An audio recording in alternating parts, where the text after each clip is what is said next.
Hello and welcome to the point. రీసెంట్గా అనంత్ అంబానీ రాధికాల వివాహం అంగరంగ వైభవంగా జరిగింది. ప్రపంచమంతా చూసింది, దేశమంతా కూడా ఈ వివాహంలో ఒక భాగం అయినట్టుగా భావించిన విధంగా సోషల్ మీడియా అంతా కూడా హల్చల్ నడిచింది.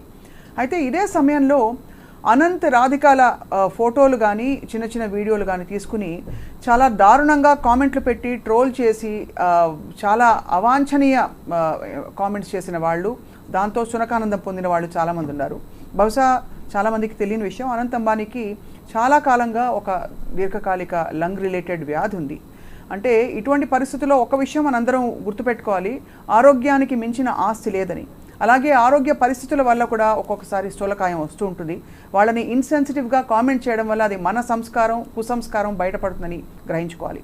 ఇవాళ ఈ సెన్సిటివ్ ఇష్యూని చాలా సగౌరవంగా, అంటే ఆరోగ్యపరమైన సమస్యల్ని ఏ విధంగా మనం ముందు జాగ్రత్తతో ట్యాకిల్ చేయాలనే అంశంపై మాట్లాడబోతున్నాం in view of this recent public debate.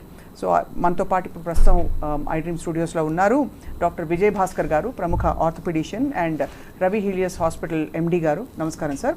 And Vanaja Ramasetti garu, she's an influencer, cancer survivor, motivational speaker, nutritionist and what not. Vanaja garu, thank you so much for joining us, ma'am. Yeah, first of all sir, doctor Vijay Bhaskar garu, Anant Ambani గారికి నిజంగానే ఆరోగ్యపరమైన సమస్య ఉంది. చాలా ఇన్సెన్సిటివ్గా కొంతమంది comments చేయడం మీరు చూసుంటారు. అంటే రకరకాల చెప్పడానికి కూడా మాటలు రావట్లేదు. What you feel sir? Obviously they see the body defaming, body shaping గురించి కామన్గా సొసైటీలో అన్నెసర్లీ మాట్లాడే వాళ్ళు ఎక్కువగా ఉంటారు.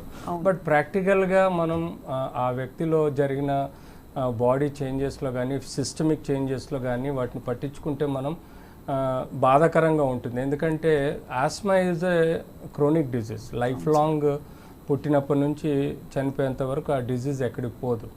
బట్ ఆబ్వియస్గా దానికి ఆల్టర్నేట్ ట్రీట్మెంట్ కూడా ఏం లేదు except steroid.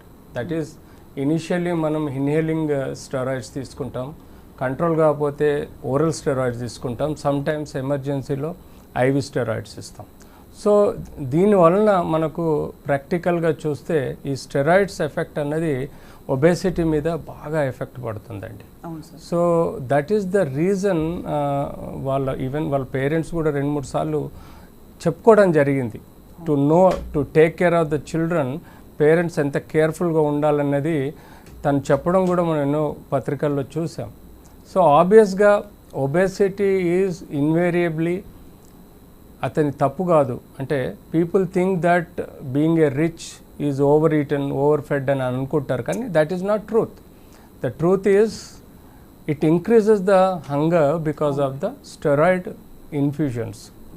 So that is the main reason he attain that obesity. 208 kgs వరకు ఫస్ట్ స్టేజ్లో వచ్చింది. తర్వాత he reduced to 105 kgs and again now he regained to 188 or 190 kgs, something like that. So obviously it's a medical problem. It is nowhere related with richness or habits and anything. కానీ చాలా దురదృష్టకరం. వనజ గారు, మీరు చూసుంటారు, అంటే చాలా insensitive comments post చేయడం కొంతమంది, మరి కొంతమంది ఇతనికి ఆస్తి ఉంది కానీ ఏసీలో నిద్రపోలేడు, ఇలాంటి అంటే అనాలిసిస్లు చేసి రకరకాల వీడియోలు పెడుతున్నారు. కానీ ఫ్రాంక్లీ స్పీకింగ్ అతని కండిషన్, ఇన్ఫాక్ట్ పెళ్లికి ముందు కష్టపడి ఎన్నో కిలోలు తగ్గారు అని చెప్పి కూడా విన్నాము. ఆల్మోస్ట్ 100 kgs వరకు తగ్గాడు అతను. అవును, తగ్గి బట్ స్టిల్ ఏంటంటే ఇప్పుడు ఈ కామెంట్స్, అంటే ద సేయింగ్ ఆల్వేస్ గోస్ నా, health is wealth, wealth can never by health. అది ఆల్రెడీ ఉంది. సో అట్లీస్ట్ అంటే ఇక్కడ మనము ఎవరిని చిన్నపుచ్చకుండా మామూలుగా చెప్పేది ఏంటంటే at least focus on your health. Basically when you have options to take care of your health, please do take care of your health. So ఇట్లాంటి కామెంట్స్ ఇవన్నీ ఏంటంటే ఇంకా ఇప్పుడు మనం అంటున్నాం, తను నార్మల్గా what I believe in is, మనం ఒకవేళ mentally if you are strong, any disease you can fight అన్న థియరీ ఇస్ మైన్ బేసికలీ. అవును. సో ఈ కామెంట్స్ వీటి వల్ల all of us think just because he has money he will not bother about the comments which we're making అనే ఒక నొచ్చుకుంటారు కదా. Of course అండి, తెలియకుండానే, బికాస్ ఎంత మెడికేషన్ వాడినా, ఎంత స్టెరాయిడ్స్ వాడినా, ఏం వాడినా when you don't get that support from the external environment నుంచి, బయట నుంచి పిచ్చి కామెంట్లు అలా చేసినప్పుడు యూ డెఫినెట్లీ ఫీల్ దట్ నేను ఐఎమ్ ఏ అన్ఫిట్ అట్లాంటి ఫీలింగ్ ఆబ్వియస్గా హీ సో టార్గెటెడ్ కదా. సో మీరు అన్నట్టుగా అట్లాంటి కామెంట్స్ చేసి what satisfaction they are gaining అన్నది is a question they are. Right. కానీ డాక్టర్ విజయభాస్కర్ గారు, ఆస్మా ఇంత క్రానిక్ కండిషన్లో అంత స్టెరాయిడ్స్ తీసుకుని అంటే ఎంతకాలం స్టెరాయిడ్స్ తీసుకుంటే వెయిట్ అలా పెరుగుతుంది సార్? అబ్సల్యూట్లీ. యాక్చువల్లీ స్టెరాయిడ్ ఎందుకు అంటే ద ల్యూమన్ ఏదైతే ఎయిర్ బ్రీదింగ్ ల్యూమన్ ఉంటుందో ఇట్ విల్ కనెక్టెడ్ టు అల్విలై, గాలి బుడగలు అన్న అల్విలై ఉంటుందండి. ఆ బుడగల దగ్గర మనకు ఆక్సిజన్, కార్బన్ డైఆక్సైడ్ బ్లడ్ రూపంలో ఎక్స్చేంజ్ అవుతుంది. అవును. సో అక్కడి నుంచి మనం గొంతు వరకు ఏదైతే ట్రెక్యా ఉందో ఆ ట్రెక్యాలో ఈ ఆస్మాలో స్పెసిఫిక్గా స్పాజమ్స్ డెవలప్ అవుతాయి. స్పాజమ్ బికాస్ ఆఫ్ నంజు అనుకోండి, లేదు there is some mucus liquid which surrounds it and which constricts the lumen. When it constricts, you feel suffocated. It's like asphyxiated. So that is called a bronchial asthma. So ee asthma ki none other than steroid, which is a strong anti-inflammatory, which reduces the edema. అంటే ఆ వాపు ఏదైతే ఉందో, ఆ నంజు ఏదైతే ఉందో అది తగ్గించడానికి స్టెరాయిడ్ ఒక్కటే పనిచేస్తుంది, కార్టికోస్టెరాయిడ్ ఒకటే పనిచేస్తుంది. Other than that no other medicine will help you. So ఆబ్వియస్గా మనం ఇనిషియల్గా ఇన్హెల్డ్ లైక్ బ్యూడోకాట్ కానీ we give with inhalation. So అది లోకల్గా పనిచేస్తుంది. But sometimes tissue edema ఉన్నప్పుడు ఈ లోకల్ ఎడిమాని తగ్గించే ఆస్కారం ఉండదు. సో టిష్యూ ఎడిమా తగ్గించడానికి compulsory systemic tablets, oral tablets ఇవ్వాల్సిన అవసరం ఉంటుంది. So then it starts its effect on the generalized body. అంటే బాడీ వెయిట్ అంతా ఇట్స్ ఎడిమా, ఆ ఎడిమా అంతా బాడీ అంతా పెరిగిపోతూ ఉంటుంది. సో ఈ ఎడిమా సార్ స్టెరాయిడ్స్ వాడకం మానేస్తే మళ్ళీ తగ్గుతుందా? ఆబ్వియస్గా but it's a cycle, you know. Because of the bronchial asthma edema increases, steroids uses, edema comes down, again the cycle, bronchial asthma increases. So this is the vicious cycle, every day goes on. So invariably day and night he has to use steroid. One. Second thing, AC రూమ్లో పడుకోలేడు, even AC on చేసుకొని కూడా కూర్చోలేడు. ఎందుకంటే that cold effect will increase the oedema in the trachea. So that causes little, తెలుగులో అంటే దాని ఏమవుతుందంటే shortness of breathing వస్తుంది. ఆ షార్ట్నెస్ ఆఫ్ బ్రీదింగ్ తీసుకోక అవస్థ, కొంచెం ముసపోయడము, గట్టిగా గాలి పీల్చుకోవడం లాంటి సమస్యలు ఏర్పడతాయి. అందుకనే they avoid the AC rooms. So ఇలాంటి విషయాలలో compulsory they need to use the steroid throughout the life. So ఏమవుతుందంటే గ్రాడ్యువల్గా వెయిట్ ఇంక్రీజ్ అవుతుంది. ఒక స్టేజ్లో వీళ్ళు ఏం చేస్తారు, అంబానీ టేక్ ఎన్ ఎగ్జాంపుల్, ఈ steroid is level best to control the weight by doing lot of మేజర్గా న్యూట్రిషనల్ సపోర్ట్ తీసుకున్నాడు. స్టెరాయిడ్ డోస్ తక్కువ చేసుకొని న్యూట్రిషనల్ సపోర్ట్ అంటే హై ప్రోటీన్ డైట్, లో కార్బోహైడ్రేట్, లో ఫ్యాట్ డైట్ తీసుకొని విగ్రస్గా ఎక్సర్సైజెస్, మెడిటేషన్, యోగా ఇవన్నీ చేసి అబ్సల్యూట్ 105 kgs వరకు తగ్గిపోయాడు. కానీ invariably because of asthma again he has to use the steroids and then that increase the hunger and then parallel he started developing again this complication. ఇది అంటే frankly speaking Vanaja గారు చాలా complex situation. Of course ఇది వ్యక్తిగత విషయం, వాళ్ళ కుటుంబానికి సంబంధించిన విషయం. కానీ ఇటువంటి కాంప్లెక్స్ ఇల్నెసెస్ ఉన్నప్పుడు ఆబ్వియస్లీ అండ్ అది ఏ స్టేజ్లో అయినా రావచ్చు, ఫ్యామిలీ సపోర్ట్ చాలా అవసరం.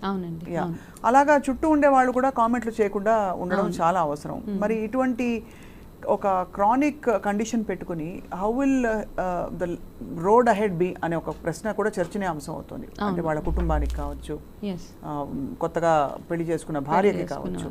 సో ఇది ఏ విధంగా దీన్ని అడ్రస్ చేయొచ్చు మనం? అంటే ఇప్పుడు వాళ్ళ ఫ్యామిలీని చూస్తే మనం చూసిన విజువల్స్ కానీ, మ్యారేజ్ అప్పుడు వచ్చిన వీడియోస్ ఇవన్నీ, they all are in a happy space.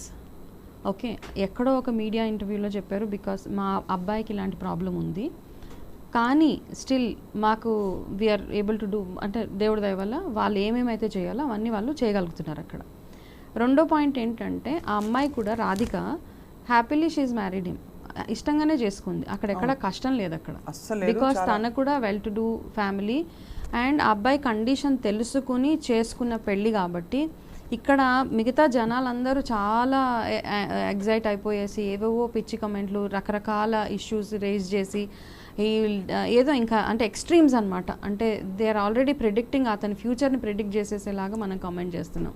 అది బట్ ఐ థింక్ ఎక్కడో ఒక దగ్గర వాళ్ళ entire family they know the situation, వాళ్ళు ఎంత ఎక్స్టెంట్ దాకా అబ్బాయిని సేఫ్ గార్డ్ చేయగలుగుతారు అన్నది వాళ్ళకి వెల్ అవేర్ ఆఫ్ ఇట్. అవును, కాబట్టి ఐ థింక్ వాళ్ళు ధైర్యంగానే ఉన్నారు, okay he will survive for longer అన్న ఆలోచన అవన్నీ వాళ్ళు I think they would have planned it well ahead. Correct, అవును, ప్లాన్ చేసి I think best medical experts అందరూ వాళ్ళ దగ్గరే ఉంటారు కదా సార్.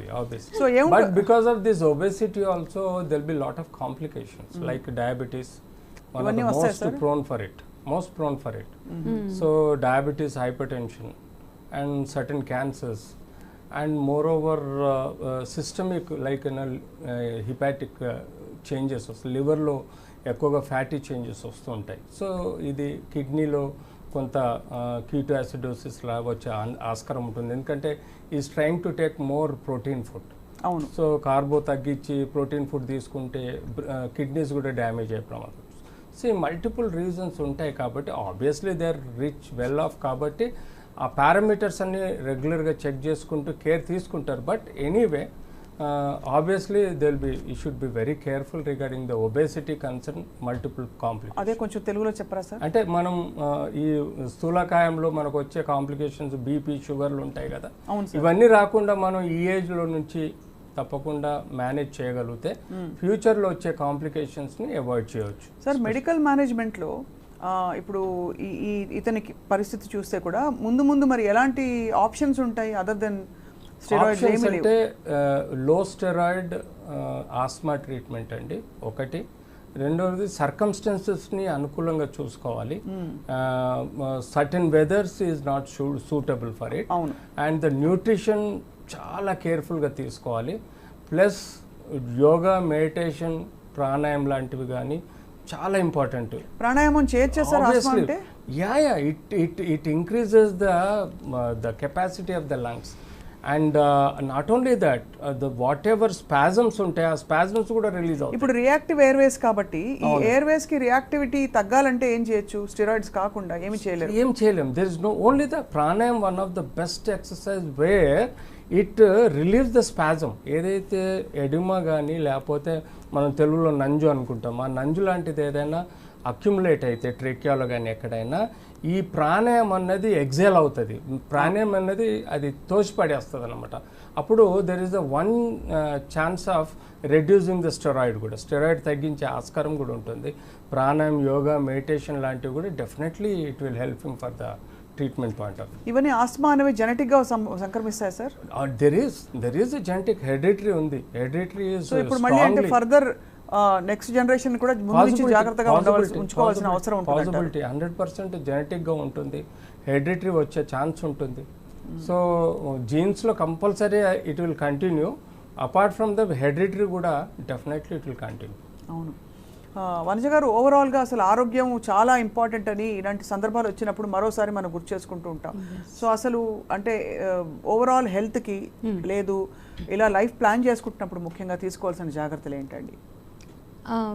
అంటే ఇదేమి రాకెట్ సైన్ అయితే కాదండి. మనం ఎలా ఉండాలి అన్నది మనందరికీ తెలిసిందే. యాక్చువల్గా అందరికీ తెలుసు. కాకపోతే ఏంటంటే మనం తెలిసి చేసే తప్పులు, మన క్రేవింగ్స్ని కంట్రోల్ చేసుకోలేక ఇంకొకరిలాగా మనం ఉండాలి అన్న ఒక అంటే we want to be like others అనమాట. వేరే వాళ్ళలాగా మన లైఫ్ స్టైల్ మార్చుకోవాలి. అది ఆహార విషయంలో అవ్వచ్చు, లైఫ్ స్టైల్ విషయంలో అవ్వచ్చు.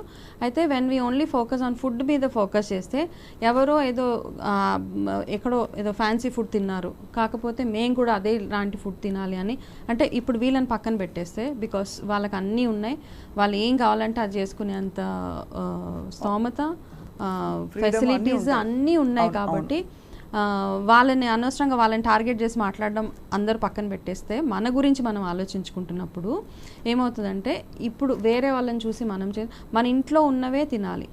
సీజనల్గా వచ్చేవే తినాలి. మన కల్చర్లో ఏదైతే ఉందో, చాలామంది టీ తాగకూడదు, కాఫీ తాగకూడదు అంటే I don't agree with all those thing. మీ తరతరాల నుంచి మార్నింగ్ ఒక కప్ ఆఫ్ టీ తాగుతుంటే please go ahead with it. దాన్ని మైనస్ చేసేసి మీరు ఏదో గ్రేట్గా అన్నం చూడగానే దీంట్లో కార్బ్స్ ఎక్కువ ఉంటాయి అనేసి మానేయడం అవన్నీ కాదు. మన కల్చర్లో ఏదైతే ఉందో అదే తింటూ బ్రతికాం కాబట్టి అట్లాంటి ఫుడ్ని అవాయిడ్ చేయకండి. యాక్చువల్గా ఆ అవాయిడ్ చేసే ప్రాసెస్లో we're adding more junk to our plate. అది is what I feel. And ఇంత ఒబేసిటీ వచ్చాక అంటే for whatever reason steroids వల్ల అవ్వచ్చు, మరి దాన్ని రివర్స్ చేసే మార్గాలు మీ వైపు నుంచి మీరు న్యూట్రిషనిస్ట్గా ఏం చెప్తారంటే? అంటే ఇప్పుడు చాలా మందికి థైరాయిడ్ వల్ల ఒబేసిటీ వస్తుంది, అవునండి, అది అంటే అన్కంట్రోల్డ్ వెయిట్ గెయిన్, దాన్ని ఇంకా మళ్ళీ తగ్గించుకోలేరు. అవునవును. సో అలాగా ఇలాంటి పరిస్థితుల్లో ఏం చేయొచ్చు అంటారు వనజ గారు? అంటే ఇట్లాంటి కేసెస్లో ఒక రియలిస్టిక్గా ఉండడం చాలా అవసరం అండి. ఇంత ఏదో ఒక మనిషి ఒక 10 kgs 15 kgs ఫర్ ఎగ్జాంపుల్ ఆడవాళ్ళల్లో చూస్తే ప్రెగ్నెన్సీ డెలివరీ తర్వాత ఒక 15 kgs పెరుగుతారు. అట్లాంటి వాళ్ళకి చాలా ఇది ఉంటుంది, నేను వెయిట్ తగ్గిపోవాలనేసి. సో వాళ్ళు వెయిట్ పెరగడానికి ఎంత టైం అయితే పట్టిందో అట్లీస్ట్ 2 years పట్టు ఉంటుంది, అంత టైం ఇవ్వలేకపోతున్నారు వాళ్ళు. ఆ రివర్స్ దాంట్లో 2 monthsలో 3 monthsలో తగ్గిపోవాలి. ఆ 2-3 months తగ్గిపోయే ప్రాసెస్లో low calorie diet, complete low calorie, ఎంత 800 calorie డైట్ తీసుకునే చాలామంది అలా ఉన్నారు ఇప్పుడు.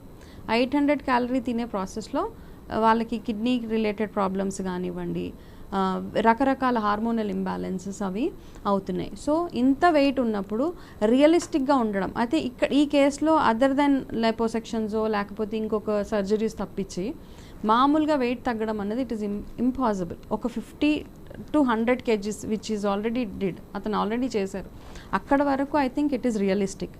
బియాండ్ దట్ అంత దీనిగా అవ్వదు. కానీ 50 to 100 కిలోల బరువు మోయడం అంటే కూడా ఎంత కష్టం కదా సార్. నడకలో తేడా వచ్చేస్తుంది, బ్రీదింగ్ లో, and will develop osteoporosis, vitamin D, calcium deficiency problems, and bones crunch అయిపోతాయి, మెత్తగా ఉంటాయి. చిన్న ట్రివియల్ ఇంజరీస్ కూడా మేజర్ బోన్ ఫ్రాక్చర్స్ అవుతూ ఉంటాయి. సో ఇలాంటి ఇష్యూస్. సో బేసిక్గా లైన్ ఆఫ్ ట్రీట్మెంటే కాదు, ఫ్యామిలీ సపోర్ట్ చాలా అవసరం, అందులో వైఫ్ సపోర్ట్ చాలా అవసరం అండి. ఎందుకంటే మిడ్ నైట్లో సడన్గా చోక్ అవుతారు, చోక్ అవగానే they feel like die, and ఆ లెవెల్లో వాళ్ళని రెస్పిరేటరీ డిస్ట్రెస్లో పోతారు. అప్పుడు కనీసం వైఫ్ ఎమర్జెన్సీ ట్రీట్మెంట్ ఇచ్చి కౌన్సిలింగ్ చేయగలిగితే definitely he will come out of that. It's nothing, it's not like a heart attack అండి.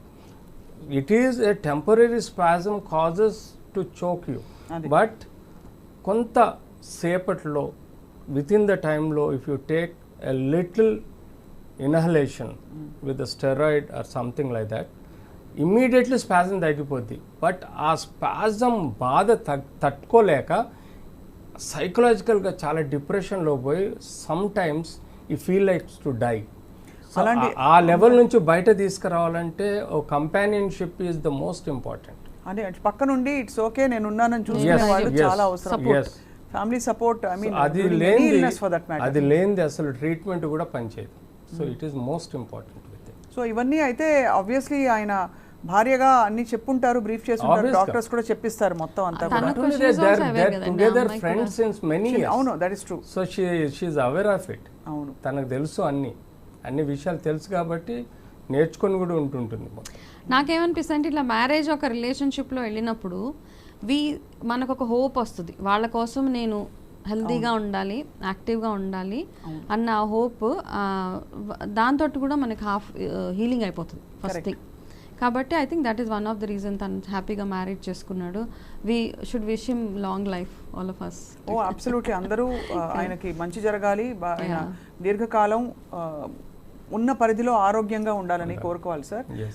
సార్, ఇలాంటి ఒబేసిటీ అండ్ ఇలాంటి ఆస్థమాటిక్ అటాక్స్కు ఇదే స్లీప్ ఆప్నియా కూడా ఎక్కువ ఉంటుంది సార్ వాళ్ళకి? అబ్సల్యూట్లీ ఉంటుంది. దానికి రెగ్యులర్గా సపోర్టివ్, అంటే మనం night oxygen, minimal oxygen with air కంప్రెషర్తో ప్రెషర్ ఇస్తుంటే ఈ స్లీప్ యాప్నియాలో కానీ లేకపోతే ఎక్కువగా మనం గురక పెట్టడం అంటాం చూడండి, అది స్నోరింగ్, అది తగ్గించడానికి కోసం డెఫినెట్లీ హెల్ప్ చేస్తుంది. So that the partner who lies beside him feels comfortable. So apnea therapy అనేది చాలా ఇంపార్టెంట్ అండి, లేకపోతే ఇద్దరి లైఫ్ చాలా డిస్టర్బ్ అవుతుంది. కానీ ఇద్దరు ఫ్రెండ్స్గా చాలా పాజిటివ్ నోట్ మీద ఇద్దరు కలిసి ఒక బ్యూటిఫుల్ లైఫ్ని బిగిన్ చేశారు కాబట్టి that is there. But life long వాడే మెడిసిన్స్తో పాటు నైట్ టైం ప్రాపర్ స్లీప్ ఇద్దరికి లేకపోతే ఇట్ డిస్టర్బ్ దేర్ లైఫ్. అవును. సో అప్నియా, స్లీప్ అప్నియా కోసం వాడుకోవాల్సిన కేరింగ్ ఏదైతే ఈ need support throughout the night, that should be given. Probably is using now, we don't know, but that is really helps for both of them. Right. ఓవరాల్గా sir, obesity అనేది చాలా రకాల కారణాల వల్ల వస్తుంది. ఈ బాడీ షేమింగ్ అనేది ఒక చాలా పెద్ద ఒక స్టిగ్మా అయిపోయింది మనకి సొసైటీలో. ఎవరికి ఇష్టం వచ్చినట్టు కామెంట్లు నోటికి వచ్చినట్టు పెట్టేస్తారు, వాళ్ళకి ఏం జరిగింది, ఎందుకు అలా అయింది అని తెలుసుకోకుండా. దానికి ఏంటి సార్ పరిష్కారం ఏంటంటారు? పరిష్కారం రియలైజేషన్ అండి. ఫ్యామిలీ హిస్టరీ ఒకటి ముందు తెలుసుకోవాలండి. జీన్స్, హెరిడిటరీ ఎలా ఉంది, వాళ్ళ హార్మోనల్ లెవెల్స్ ఎలా ఉన్నాయి, థైరాయిడ్ హిస్టరీ కానీ, లేకపోతే వాళ్ళ న్యూట్రిషన్ హ్యాబిట్స్ ఎలా ఉన్నాయి. అవేర్నెస్ స్కూల్ సిలబస్లోనే మనం క్రియేట్ చేయాలి. What is fat, what is protein, what is carbohydrate, what are your minerals you should take per day, what is the amount of calories, ఎంత వాడుకోవాలి, calories మనం ఎంత వాడుకోవాలి, ఎంత కన్జంప్షన్ చేయాలి అనేది ఫస్ట్ స్కూల్ సిలబస్లో మనం చెప్పగలిగితే, పిల్లల్లో ఒక అవేర్నెస్ క్రియేట్ అయితే, అప్పటి నుంచే వాళ్ళు proper caring, at least 5th class నుంచి 10th క్లాస్ వరకు ప్రాపర్ కేరింగ్ వచ్చిన తర్వాత ఆబ్వియస్గా ఆ తర్వాత ఇండివిజువల్గా మెయింటైన్ చేయబడుతుంది. కానీ అది మన సిలబస్లో సరైన ప్రాపర్గా లేదు. సో అదొకటి అవుతే junk food, day to day habits, sedentary life, almost labour work అంతా మానేశారు ఈ మధ్యకాలంలో. ఎక్కువగా అఫీషియల్ వర్క్, డెస్క్టాప్ వర్క్స్ ఎక్కువైపోయినాయి. దాంతోపాటు వర్క్ ఫ్రమ్ హోమ్లో పక్కనే కిచెన్ పెట్టేసుకొని చైర్లో కూర్చొని వర్క్ ఫ్రమ్ హోమ్ చేసుకుంటూ కంటిన్యూస్గా తినడం మొదలెడుతున్నారు. అవును. That is the one reason where most of the software engineers are leading in to obesity అండి. అండ్ మోర్ ఓవర్ యూట్యూబ్ వచ్చిన తర్వాత ఎవ్రీ వన్ ఇంట్లో చేతిలో పెట్టుకొని తినడం మొదలెడుతున్నారు. సో ధీరుభాయ్ అంబానీ ఇప్పుడు ఒక జమాన కింద అన్నాడు, ఏమన్నాడు, దునియా నా ముట్టిమే అన్నాడు. అంటే ప్రపంచం అంతా నా చేతిలో ఉందని. ఆ ఫోన్ మనకు ఎంత అవసరమో అంత దరిద్రం కూడా ఇవ్వాలి. ఎందుకంటే మనల్ని అంత సెడెంటరీ లైఫ్లోకి దారితీస్తుంది. మనం చేయాల్సిన పని చేయటం లేదు. మనం ఈవెన్ బ్యాంకుకి వెళ్ళి రావడానికి కూడా ఇవాళ రేపు బ్యాంక్ వెళ్ళటం లేదు. కనీసం ఒక 20 క్యాలరీస్ బర్న్ చేయడానికి కూడా ఇంట్రెస్ట్ చూపించట్లేదు. సో అన్ని ఫోన్లో అయిపోతుంది. సోఫాలో కూర్చొని సెల్ ఫోన్తో అన్ని పనులు చేస్తున్నారు. So now day to day రేపు రోబోట్ టెక్నాలజీ ఇంకా ఇంప్రూవ్ అవుతే నాకు తెలిసి human will become another model, obese model. నాకు చెప్పి ఇంకా nobody will maintain their personality ఫిజికల్గానే అనిపిస్తుంది. కానీ ఇది ఈ సోషల్ స్టిగ్మా నుంచి మాత్రం బయటపడాలండి. ఆరోగ్య పరిస్థితులు, స్కిన్ కలర్, ఎన్ని రకాల. మొన్నటి వరకు మా సర్జరీస్లో కూడా మేము కష్టపడి సర్జరీ చేసేవాళ్ళం. ఈ మధ్య దానిలో కూడా రోబోట్ వచ్చేసి. అవును. What nonsense it is. అంటే we have to put the hands and cut the bone which gives us to utilise more calories. But ఇప్పుడు రోబోట్ వచ్చిందట, it is doing very easily. అవును. We're not doing anything, we're just adjusting the robot activities and it is cutting the bone. We're not cutting the bone. So ఫ్యూచర్లో నాకు తెలిస్తే the amount of calories సైకలాజికల్గా burn అవుతాయి కానీ ఫిజికల్గా burn అవ్వవు. అది బ్రెయిన్లో ఫ్యాట్ ఉంటే అది బర్న్ అవుతుంది, అంతేగాని ఫిజికల్గా బ్రెయిన్ డ్రైన్. సో వనజ గారు, ఆబ్వియస్లీ మీరు అన్నట్టు ఇందాక ఎంత అపర కుబేరులైనా కూడా వాళ్ళు హ్యూమన్ బీయింగ్స్, ఎమోషన్స్ ఉంటాయి. తల్లిదండ్రి కూడా చాలా, అంటే వాళ్ళ దాకా ఈ చిన్న చిల్లర కామెంట్లు పెట్టేవి, జనం పెట్టేవి వెళ్ళకపోవచ్చు, కానీ ఐ డోంట్ థింక్ వాళ్ళు చూడరు కూడా, ఫస్ట్ చూడకపోవచ్చు. అంటే అంత లీడర్షిప్ అండ్ అంత పాజిటివిటీ వాళ్ళిద్దరిలో కనిపిస్తుంది. ముఖేష్ గారు అండ్ నీతా అంబానీ గారి మొహాల్లో ఎప్పుడు కూడా ఒక రేడియన్స్ ఉంటుంది. So what do you feel అండి, ఇప్పుడు ఇలాంటి సమస్యలతో బాధపడుతున్న వాళ్ళు, వాళ్ళ సోషల్ సర్కిల్స్లో if they face stigma, what is your best advice? మనని మనం ఎలా నమ్ము చేసుకోవాలంటారు? ఫస్ట్ థింగ్ ఏంటంటే ఇప్పుడు చాలా మందికి ఏంటంటే నేను చిన్న ఎగ్జాంపుల్ చెప్తాను. ఒక గ్రూప్ ఫోటో దిగాలి అంటే గ్రూప్ ఫోటోలో దిగడానికి చాలా ప్రిపరేషన్ చేసుకుంటాం మనం. నిజంగా ఒక ఒబెసిటీ ఉన్నోళ్ళు ఒకళ్ళ వెనకాల వెళ్ళి దాక్కుంటారు, పొట్ట ఉన్నోళ్ళు they want cover their tummy. అయితే ఇక్కడ మెయిన్ ప్రాబ్లం ఏంటంటే ఆడవాళ్ళకు కూడా మనల్ని మనం యాక్సెప్ట్ చేసుకోవడం ఎప్పుడైతే ఆపేసామో హార్మోనల్ ఇంబ్యాలెన్సెస్ కానీ పీసీఓడి ఇష్యూస్ ఇవన్నీ ఎందుకు వస్తున్నాయంటే ఫస్ట్ ఆఫ్ ఆల్ మిమ్మల్ని మీరు యాక్సెప్ట్ చేసుకోవట్లేదు. అవును. ఆ యాక్సెప్ట్ చేసుకొని ప్రాసెస్లో మీ బాడీలో అయ్యే చేంజెస్ కానీ స్ట్రెస్ వల్ల, అంటే నేను వాళ్ళలాగా లేను వీళ్ళలాగా లేను ఆ కంపారిజన్ వదిలేసి మనం ఇలాగే పుట్టాం, దిస్ ఇస్ వాట్ ఐఎమ్, ఈ పుట్టిన తర్వాత నా బాడీ ఎలా ఉన్నా ఫస్ట్ మనల్ని మనం యాక్సెప్ట్ చేసుకోకపోతే the world also will not accept. ప్రపంచం కూడా మిమ్మల్ని యాక్సెప్ట్ చేయదు. That is what we need to believe. అంటే మనం నడిచే నడకలో, మాట్లాడే మాటల్లో, చేసే పనుల్లో మీరు ఆ కాన్ఫిడెన్స్ చూపించినప్పుడు ఎంత XXL సైజ్లో ఉన్నా మీరు కాన్ఫిడెంట్గా ర్యాంప్ వాక్ చేయొచ్చు. సో అది మనం అర్థం చేసుకొని డూ యువర్ బెస్ట్. అన్నం తినేటప్పుడు మీ బెస్ట్ మీరు చేయండి, జంక్ తినకుండా మీ బాడీకి మీరు న్యాయం చేస్తున్నారా అన్నది ఒక్కటే అక్కడ మ్యాటర్ అవుతుంది. అండ్ చేతిలో లేనిది ఎక్కువ స్ట్రెస్ అవ్వకుండా, ఇక్కడ స్ట్రెస్ వల్ల కూడా వెయిట్ ఎక్కువ పెరుగుతుంది. అంతే, మన చేతిలో లేనిది నేను ఇలాగే ఉంటాను, నాకు ఒక చేయి లేదు అది రాదు అన్న దాంతో మనం you have to accept it. అవును. సో అలా ఉన్నప్పుడు you will see a healthy, because WHOలో ఒక అనాలిసిస్ ప్రకారం by 2050 not 2050 by 2035 50% of India will be obese. ఇప్పుడు ఆల్రెడీ 40% దాకా వచ్చినట్టు అనిపిస్తుంది. అయిపోయింది. ఎందుకంటే సార్ 10 మందిలో కనీసం 9 బాగా లావుగా ఉంటున్నారు. అన్ఫార్చునేట్లీ అలా అయిపోయింది. అంటే మన లైఫ్ స్టైలే మారిపోయింది పూర్తిగా. సో ఇంకోటి ఆస్మాలో one of the most important, every individual should undergo allergens test అండి. వాట్ అలర్జీ ఆర్, దేనివల్ల నీ ఎయిర్వేస్ రియాక్ట్ అవుతున్నాయి.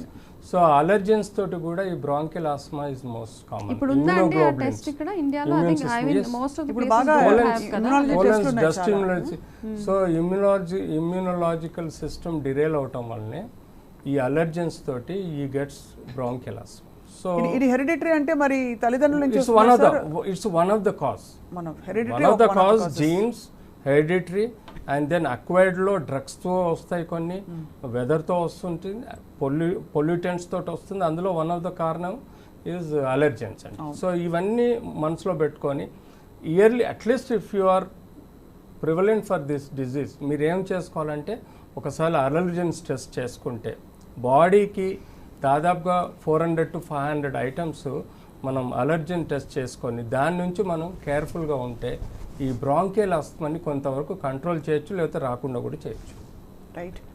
మొత్తానికి అంటే వాళ్ళకి ఒక happy long life, healthy long life ఉండాలని కోరుకుంటున్నాం.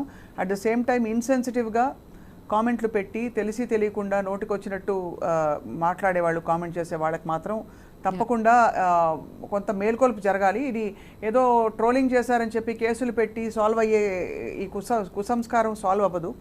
అక్కడికక్కడ బహుశా కొరడా జుడిపించి ఏదో ఒక యాక్షన్ తీసుకున్నట్టు అవుతుంది, కానీ లోపల నుంచి వాళ్ళకి మార్పు రావాలి, పరివర్తన రావాలంటారు. సీరియస్లీ.